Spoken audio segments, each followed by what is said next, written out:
क्या दिन थे वो भी, जब ये हाथ मजबूत थे, ये कमर सीधी थी। मेहनत से जमीन सींची, बच्चों के ख्वाबों को हकीकत बनाने का सपना देखा। हर सांस में यही दुआ कि मेरे बेटे बेटियां सर उठाकर जी सकें। मगर अब वक्त के हाथों से सब कुछ फिसलता महसूस होता है। जिंदगी के हर पल में एक कुर्बानी छुपी थी और हर कुर्बानी में एक उम्मीद। आज जब पलट कर देखता हूं तो सोचता हूं, क्या वाकई में उनके लिए काफी था? क्या मेरी मेहनत ने उन्हें वो सुकून दिया जिसके लिए मैंने दिन रात एक कर दिए? ऐ अल्लाह, अगर कोई कमी रह गई हो तो माफ कर देना। मेरी दुआएं, मेरी मेहनतें, मेरे ख्वाब सब तेरे हवाले। मेरे बच्चों को सीधी राह पर रखना, उन्हें एक दूसरे का सहारा बनाना सिखा देना। अकरम बेटा, अच्छा हुआ तू आ गया। मेरी बात गौर से सुन, मेरी तबीयत इन दिनों ठीक नहीं है। अकरम बेटा, जब मैं ना रहूं तो तू सिर्फ बेटा मत रहना, अपने दोनों भाइयों और बहनों का बाप बनकर सोचना। बेटा, मैंने हमेशा तुझे मजबूत और समझदार पाया है।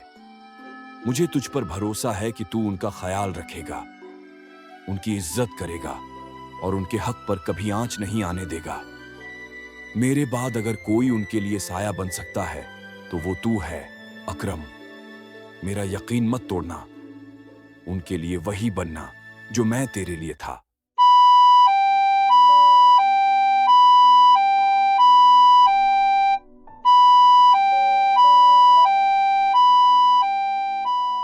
अब्बा जी, ये जमीन के कागजात हैं, मेहरबानी फरमाएं इन पर अपना दस्तखत या अंगूठा लगा दें ताकि तकसीम का अमल आसानी से मुकम्मल हो जाए।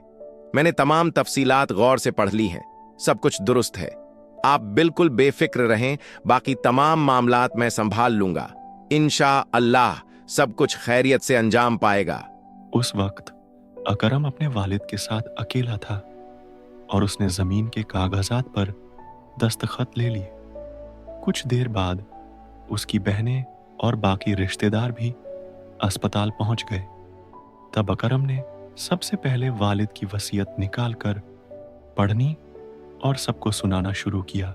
मैं फजलुल्लाह अपनी होशो हवास में ये वसीयत करता हूं कि मेरी तमाम जमीन और जायदाद मेरे बड़े बेटे अकरम के नाम की जाती है। मेरे दूसरे बेटे और बेटियां अपनी खुशी से इस फैसले को तस्लीम करें, क्योंकि मैं जानता हूं कि अकरम ही मेरे बाद इस खानदान को संभालेगा। भाईजान, अगर वाकई अब्बू ने ये कहा था, अगर ये उनकी मर्जी थी तो हमें कोई हिस्सा नहीं चाहिए। हमने तो ज़मीन या जायदाद के लिए कभी अब्बू की खिदमत नहीं की थी।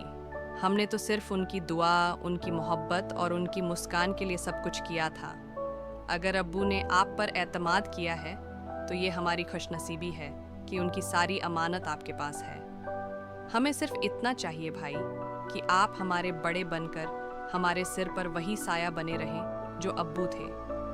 ज़मीन की लालच ने कभी हमारे दिलों को गंदा नहीं किया, न अब करेगी। बस इतनी सी ख्वाहिश है कि हम सब एक दूसरे से वैसे ही जुड़े रहें जैसे अब्बू की जिंदगी में थे। रुको रुको, एक मिनट, मेरी बात सुनो। मैं छोटा हूँ, लेकिन अम्मी कहती हैं कि सच अगर कोई भी बोले तो सुन लेना चाहिए। अल्लाह तुम्हें हुक्म देता है कि तुम्हारी औलाद में से लड़के के लिए 2 लड़कियों के बराबर हिस्सा हो। सूरह अन-निसा आयत 11। अब्बू, अगर अल्लाह ने भी ये हुक्म दिया है तो हमें भी उसी के मुताबिक बांटना चाहिए ना। जो कुरान कहता है वही सही है ना। अब्बू, दादी कहती हैं कि कुरान सिर्फ पढ़ने के लिए नहीं, समझने के लिए होता है। ये जो आयत मैंने पढ़ी है ना, इसका मतलब ये है कि जब कोई इंसान इंतकाल कर जाए तो उसकी जायदाद ऐसे बांटी जाए कि हर लड़के को 2 लड़कियों के बराबर हिस्सा मिले। यानी बेटों को ज्यादा हिस्सा जरूर मिलता है, लेकिन बेटियों का भी हक होता है। उन्हें हक से महरूम करना या उनका हिस्सा दबाना, ये अल्लाह के हुक्म के खिलाफ है। अब्बू, अगर हम वाकई अब्बू जी के फरमाबरदार हैं तो हमें अल्लाह के हुक्म की भी फरमाबरदारी करनी चाहिए। हमें अपनी बहनों को उनका हिस्सा खुशी खुशी देना चाहिए ताकि अल्लाह भी राजी हो जाए और अब्बू जी की रूह को भी सुकून मिले। बेटा, मैं शर्मिंदा हूं।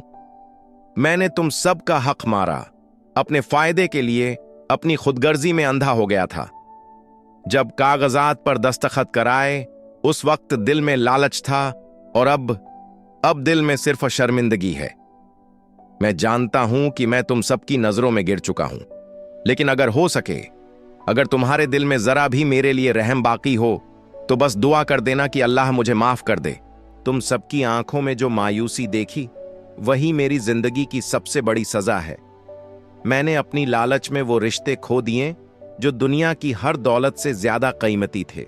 आज जब तुम्हारे सिर पर हाथ रखा तो लगा जैसे अल्लाह भी मुझसे सवाल कर रहा हो, क्या यही तेरा फर्ज था? अगर मुमकिन हो तो मुझे माफ कर देना। मैं जानता हूं कि मैं इस माफी के काबिल नहीं हूं, लेकिन फिर भी एक भाई होने के नाते तुम सबसे दुआ की भीख मांगता हूं।